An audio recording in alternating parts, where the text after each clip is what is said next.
Hello and welcome to another Do You Remembaer? This is an ongoing video series. Every single week, I read something on the internet, often Wikipedia, and I do my best to remember what I just read and then talk to you about it in an entertaining and hopefully maybe even educational manner. But I do hope that it's entertaining. If you have a suggestion, you can put it in the comments below. You can link directly to Wikipedia or just put a title or a subject that you'd like me to do some hasty research on. I'm talking about the Traveling Wilburys, right there, as suggested by my friend Harold. Thank you, Harold, for that suggestion. Now, the Traveling Wilburys were a supergroup that existed from 1988 to 1991, I want to say. As you can see, they're over here. You got yourself Roy Orbison. You've got Jeff Lynne, who may not be the most famous name to you on this list. He is the creator of the Electric Light Orchestra, ELO. You've got Bob Dylan and George Harrison and Tom Petty. Some Brits and some American folks. And you're like, how did this happen? Well, the story is interesting and something I didn't know, and so I'm happy to do this research. Basically, Jeff Lynne is kind of a little bit of the common denominator in most of this, in that he was helping George Harrison produce an album, a solo album. And in the conversations they were kind of talking, he was like, oh, what do you want to do next? And George was like, I kind of just want to have a band, like put together a band with my friends and just kind of like, make an album, do a tour. And Lynn was like, we should do that. And George Harrison was like, oh, we should get Bob, because Bob Dylan was in a kind of a creative slump or a commercial flop. People weren't necessarily psyched with him, so he was a little out of it. And Lynn had also been working on Roy Orbison's comeback, and we just finished Roy Orbison's comeback album, and was like, oh, well, we should get Roy. And then between them, they kind of discussed like, well, Tom Petty and the Heartbreakers were the backing band for, I think it was Bob Dylan's tour. It might have been George Harrison's. Bob Dylan did a European tour with the Heartbreakers. That's what it was. We should get Tom. Tom was very excited about it. He was like the first one to say yes. And then they called Bob Dylan, and he said yes. And so then Bob Dylan wasn't with them, but the three of them were in Europe, were in England together. Or no, they're all in LA. Sorry, they're all in LA. I'm trying to remember this. So the three of them, everybody but Bob, go to Roy Orbison because he's doing a concert. And they're like, before the show, like, hey, George came up with this name, the Traveling Wilburys. Do you want to be in it? We'll make an album and go on the road. It'll be us, the four of us, and Bob Dylan. And Roy Orbison was like, yeah, I'll do that. And then the three of them watched Roy do a show, which apparently was great. And they were like hitting each other like, we're in a band with that guy. And everybody was like psyched about it, which is cute and fun.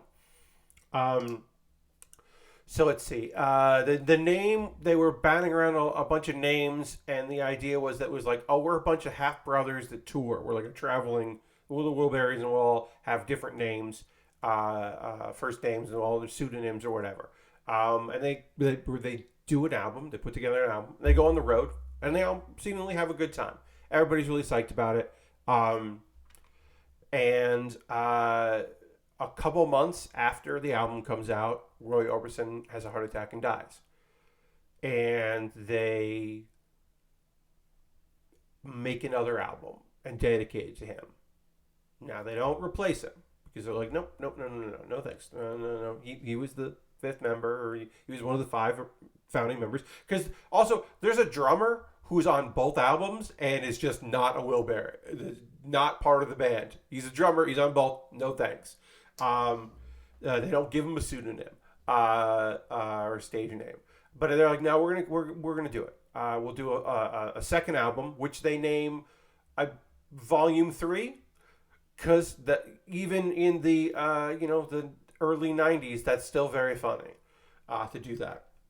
I'm looking at you, Goat Simulator 3. There's no Goat Simulator 2. Anyway, so they do the second album, which they name Volume 3. And it goes well. And that's in like 91, 91, and then by like 90, and then by 91 they've pretty much broken up, and they're done. Um, and then it's like, is there going to be another album? Well, George Harrison, for whatever reason, was really excited about doing Volume 3. Oh, I should also say Volume 1 was the name of their first album. Volume 3 was the name of their second album. He was really excited about Volume 3. But he wasn't super keen on touring again. Um, he never said why. I think it was because it would be a lot of work, was kind of the idea, which is why they never reunited, because there was talk of them reuniting a bunch, but they said, like, well, if we ever really did it, it would be serious, and this is not a serious band. But apparently Tom Petty was the one that was really like pushing for that, for them to tour again in like 1990 or 91, like get back out there. And apparently it was because he was quoted as saying it would make a lot of money. And sure, then you can make your, you don't have to have record deals, and you can do whatever you want, and don't worry about it. But yeah, Petty was kind of pushing. He's like, Heartbreak, it's like, Heartbreakers are good, but like, what if we did this again? And so they didn't. And I believe that's all I want to say about Traveling Wilburys. I'm trying to think if there's anything else about it. I believe that there's like at least one or two songs that were put out like later, like years after George Harrison passed. I think they put out a couple things of like, oh, we had this song and we like kind of put it together. And I believe that like Harrison was like production company helped put out the albums, it's just like, it's a lot of in-house stuff. But apparently it was fun. Roy Orbison was thrilled by it, to be in it, and Tom Petty was happy to be in the work. Bob Dylan was creatively fulfilled. One of the reasons why Volume 3 took a little while to get going was because Bob Dylan was on a success and had an album, so Harrison was waiting for that, and by the time Volume 3 was done, he was kind of over it and ready to do something new. One of the reasons, so obviously it was like, oh, we should get this guy, but I think that the reason why it worked for them was because it didn't feel like work. It felt like hanging out with their friends and traveling with their friends, and all of them were very excited about that. And also, apparently, everybody in that group really liked Monty Python. This was the thing I did not know about Bob Dylan, and apparently Tom Petty as well on board. Now, George Harrison had done some music projects with members. I believe the Volume 3 has liner notes from Eric Idle. Like, they were on board with Python. But apparently, Roy Orbison fucking loved Monty Python, had sketches memorized, could do impressions of the characters that the troupe were playing.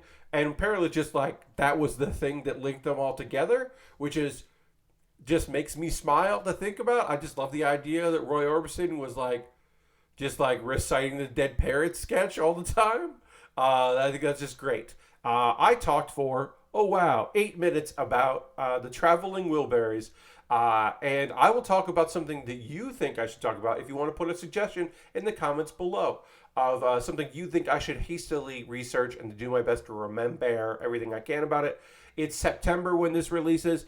I will be, of course, talking about an Earth, Wind, and Fire song, because of course I will. Probably around the 21st of September. So look forward to that. It's finally coming. And thank you so much for watching this video. Leave a like, put a comment in there, share it with a friend, and I'll see you on the next one. Goodbye.